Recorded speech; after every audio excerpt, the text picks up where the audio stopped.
최근에 당신이 세운 계획이나 목표들을 돌아보세요. 그것들은 현실적이면서도 당신의 이상을 반영하고 있나요? 어떻게 하면 이상과 현실의 간극을 더 잘 좁힐 수 있을까요?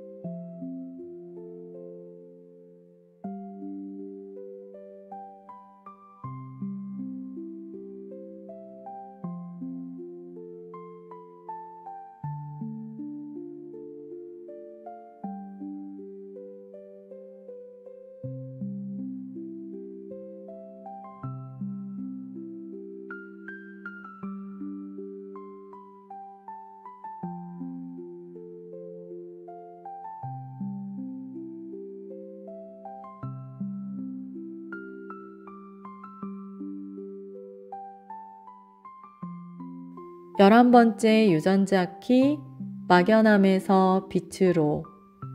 이상주의는 현대 사회에서 부당한 평가를 받고 현실주의의 반대인 것으로 여겨집니다. 현실주의는 드러냄의 힘과 관련되어 있는 반면 이상주의는 일반적으로 약자로 여겨집니다. 60번째 선물 현실주의에서 마술이 일어나기 위해 필요한 유일한 것은 어떤 구조적 형태와 열린 마음입니다. 이것은 이상주의의 진실한 본성과 전혀 상충되지 않습니다. 대부분의 사람들이 이상주의로 생각하는 것은 사실 자신의 꿈을 드러내지 못하는 11번째 그림자, 막연함 때문입니다. 세계의 이상주의가 드러나기 위해 필요한 것은 단지 자신의 꿈을 드러낼 수 있는 구조입니다. 그것은 작은 일이 아니지만 우선 당신의 진정한 이상과 꿈이 정말로 무엇인지 발견해야 합니다. 11번째 유전자 키, 선물, 이상주의. 안녕하세요. 아인입니다. 오늘은 11번째 유전자 키 1번 라인의 날입니다. 벌써 12월이라니 한 장 남은 달력을 보고 순간 좀 놀랐습니다. 11번째 키 다음으로 10번째 키, 58번째 키와 종결 코드 4개의 키가 남은 시점이네요. 저는 재작년에 11번째 키로 카드 뉴스를 했었는데요. 그때는 비너스 시퀀스를 마친 시점에서 골든패스 여정에 대한 저의 여행기를 적은 내용이었습니다. 그런데 이번 11번째 키를 묵상하면서 제게 다가온 것은 꿈 이상이었습니다. 내 꿈은 뭘까? 난 뭘 펼치고 싶은가? 내가 그리는 세상은 어떠한가? 이런 질문들이 마음속에서 올라왔습니다. 12월의 바쁜 일상 속에서 미처 생각하지 못했던 질문들이었는데 11번째 키 묵상을 하면서 제 가슴속 깊은 곳에서 설레는 느낌이 새록새록 피어났습니다. 마치 20대의 어느 봄날 친구의 소개로 소개팅을 하러 나가기 전의 설레는 순간처럼요. 오늘 어떤 사람을 만나게 될까? 나의 이상형이 나오면 좋겠다 라고 상상하며 미소 짓던 풋풋하고 순수했던 그 순간들이 떠오릅니다. 11번째 키 선물 이상주의는 단순히 꿈꾸는 것이 아니라 그 꿈을 실현할 방법을 찾아 행동으로 옮기는 능력, 현실 속에서 이상을 실현하려는 능력과 태도를 말합니다. 얼마 전 동안거 묵상 중에 저의 꿈에 대해 적은 내용이 떠올랐습니다. 오랜 시간 제 가슴 속에 머물러 있던 제 꿈은 지구의 수호자, 집단의 비전가입니다.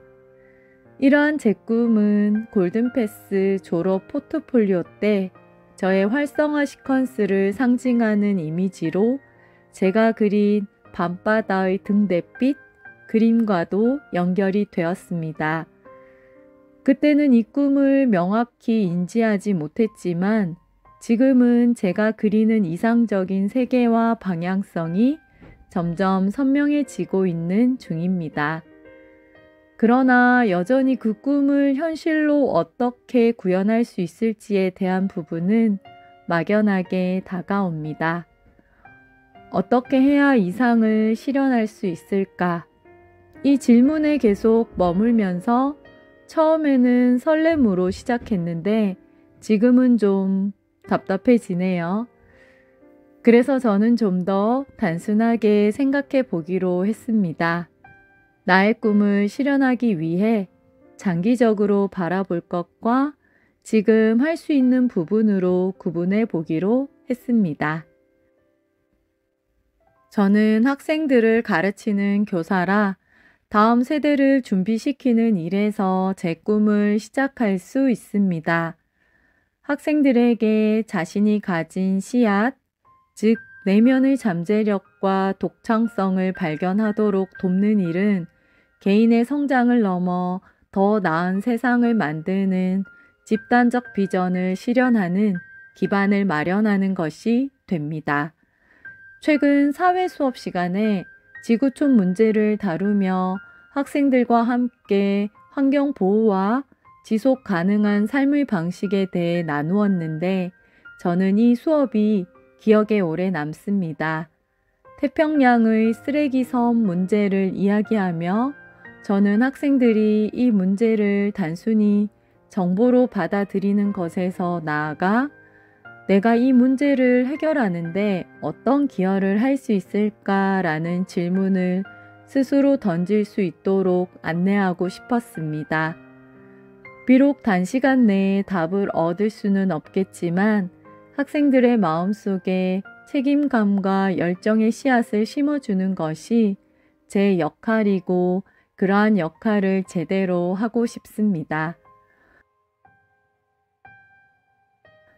또 교사인 저의 열정과 신념이 학생들에게 영감을 주어 그들 스스로 자신의 길을 찾아 지구와 공동체에 기여할 수 있도록 도울 수 있으면 좋겠습니다. 그렇기에 저는 제 자신의 몸과 마음부터 정화하고 제 내면의 진실을 살피면서 순간순간 깨어 있을 수 있도록 저를 돌아보고 제 삶에 적용해 보는 중입니다. 저는 예전에 레이키 전수를 받았는데 레이키는 사람이나 공간의 정화를 위해 원격으로 레이키를 보낼 수 있습니다. 레이키를 활용해 지구의 정화를 위해 치유의 에너지를 보내는 것도 작은 실천의 하나라고 생각합니다. 이것이 비록 작은 시작일지라도 지구를 수호하고자 하는 이상을 현실로 옮기기 위한 하나의 방법이자 제 첫 걸음입니다. 저의 이상을 현실로 구현할 수 있는 다양하고 구체적인 방법을 좀 더 모색해 보겠습니다. 최근에 제가 접했던 그림책 중에 슈퍼 거북이라는 그림책이 있습니다. 토끼와 거북이 이야기 다들 아시죠? 그 이유의 이야기가 담긴 그림책인데요. 거북이는 달리기 경주에서 1등을 하고 슈퍼 거북이라는 이름을 얻으면서 스타가 됩니다. 유명해졌지만 슈퍼 거북에게는 고민이 생겼지요.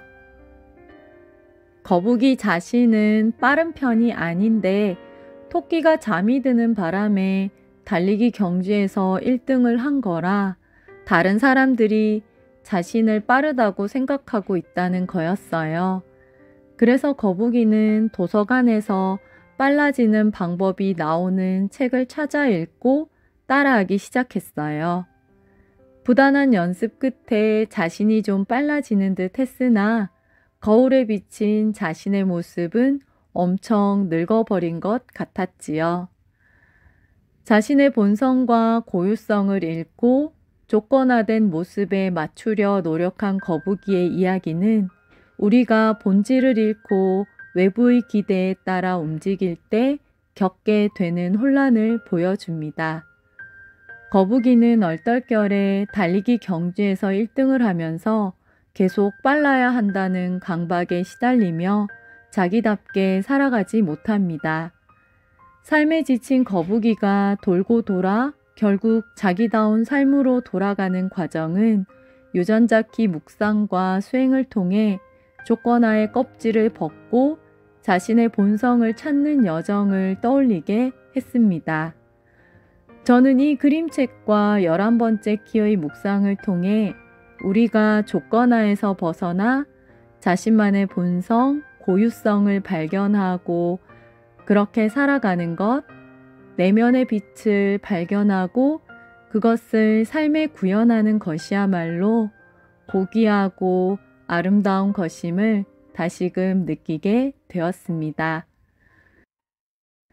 11번째 키는 단순히 이상을 품는 것을 넘어 현실 속에서 이상을 실현하기 위해 자신의 본성과 고유성을 찾아가는 여정을 우리들에게 안내해 줍니다.